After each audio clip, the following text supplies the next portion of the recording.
I have a client who has a chronic illness that more than likely is going to be what takes their life. Actually, it's 90% certainty at this point, and it's getting worse every single year.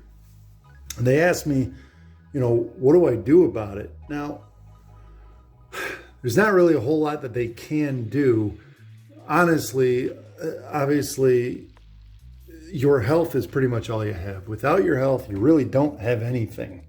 And I learned that the hard way, through COVID and through all of that. I learned that through, just life in general, right? If you're not feeling good, if you are not feeling healthy, you're less likely to do things. I mean, it only makes sense. And so this person is asking me, what do I do?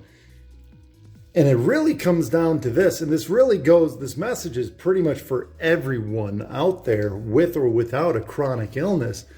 And it comes down to, this is the only time that exists, right this moment, right like today. Stop looking at today as just another day.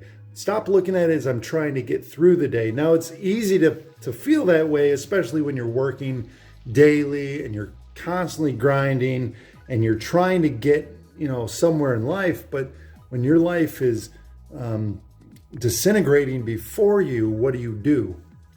Now, this person has a lot of friends, a lot of loved ones and family, and they own their own business, and they also have other side jobs, and they're actually a very successful person. And so what I said to them, which is a message that I tell most of my clients anyway, is live for today. That's it. Look at the good things in life. Look at what you've accomplished. Look at the little things in life on a daily basis that are making you happy or that can bring joy. The problem with our brains is it likes to focus on the negatives. And I read a statistic, and you always have to be careful with statistics because we don't know where these statistics are coming from, and the sample size and the randomization and all that stuff. But one of the statistics that I read, and I almost agree with it, is 80% of your life is going to be negative.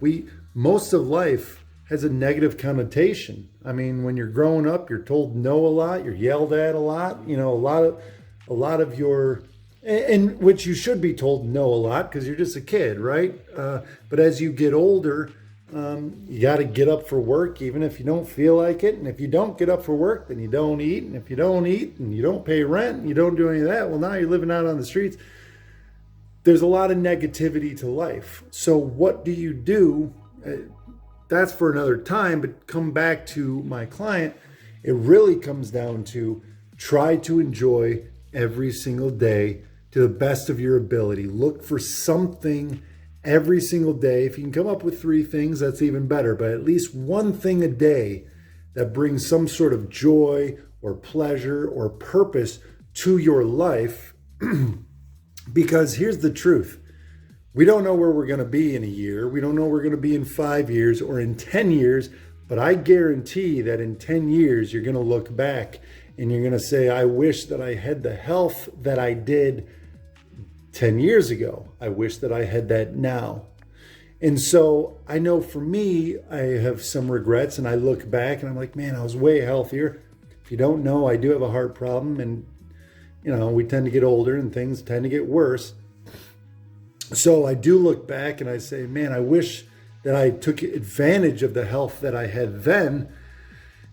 But now I'm applying that to today of like, oh, wow, look at the health that I still have today. Look at the youth that I still have. Now I'm 40, so I'm not super youthful, but I'm also not really old. I'm right in the middle, as far as we know. And enjoy it. Enjoy what you have every day. Good luck doing that because eventually it kind of gets mundane and whatever, but you have to be intentional about it. So word of encouragement today is look at what you do have. Stop and smell the roses, so to speak.